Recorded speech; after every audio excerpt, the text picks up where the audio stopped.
जय श्री गणेश। नमस्कार, मैं आचार्य संजय द्विवेदी। नवरात्रि की हार्दिक शुभकामनाएं। माता की कृपा हम सब पर बनी रहे।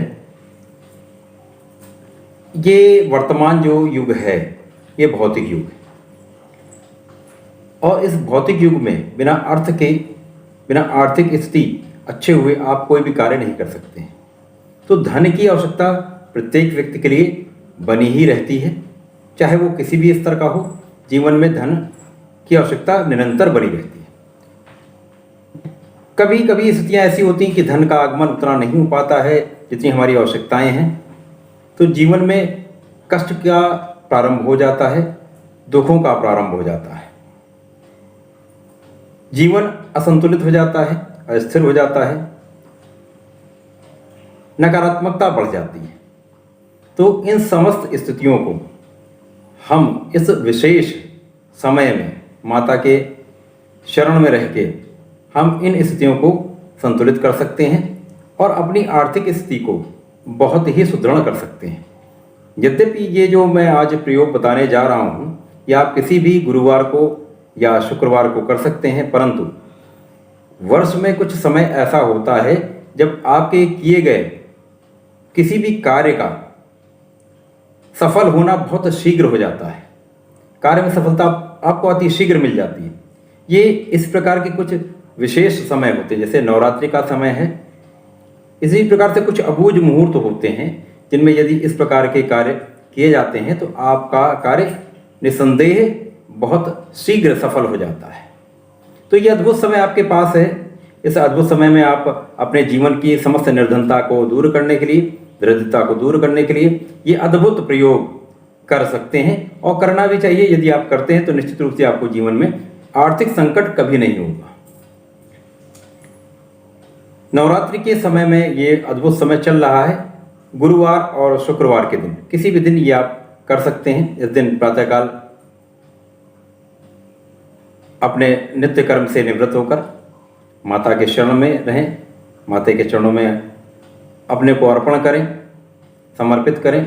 मन, कर्म तथा वचन से आप शुद्ध रहें, सात्विक रहें, सात्विक भोजन करें। अब अपने आराध्य को याद करें, उनकी पूजा करें, उनकी आराधना करें। साथ ही साथ माता को प्रसन्न करने के लिए आप मखाने की खीर बनाएं। उसमें हरी इलायची अवश्य प्रयोग करें। साथ ही साथ यदि संभव हो तो कुछ केसर का भी प्रयोग आप कर सकते हैं। तो इस प्रकार से आप मखाने की खीर बनाएं। माता के चरणों में बैठकर आपको श्री यंत्र की पूजा करनी। यदि आपके पास श्री यंत्र नहीं है तो माता को याद करते हुए माता के शरण में बैठकर माता लक्ष्मी का स्मरण करते हुए आप श्री सूक्तम का यदि 11 बार आप पाठ आरंभ कर देते हैं और ये निरंतर प्रत्येक गुरुवार या शुक्रवार आप करते रहते हैं, तो ये मानिए कि शीघ्र ही आपके जीवन की समस्त निर्धनता का नाश होता है और आपको जीवन बहुत धन की प्राप्ति होती है। ये अकाट्य है और ये निसंदेह आपको धन का लाभ कराने वाला ये प्रयोग है। तो आपको इस अद्भुत समय का लाभ लेना चाहिए। माता के शरण में बैठकर विधिपूर्वक जैसे आप पूजा करते हैं उस प्रकार से आप सर्वप्रथम आचमन करें, घी का दीपक जलाएं, धूप प्रज्वलित करें। अगरबत्ती का प्रयोग मैं नहीं करने को कहूँगा। माता के किसी भी कार्य में, पूजन में अगरबत्ती का प्रयोग नहीं करना चाहिए। वैसे सनातन में अगरबत्ती का प्रयोग कहीं पे लिखा भी नहीं। धूप का प्रयोग करें, गाय के घी का दीपक आप प्रज्वलित करें। नैवेद्य, फूल, फल जो भी आपकी क्षमता है उसके अनुसार आप माता को अर्पण करें। माता को रोली से टीका करें, साथ ही साथ माता के चरणों में सिंदूर अर्पित करें। इस प्रकार से विधिपूर्वक पूजा करें।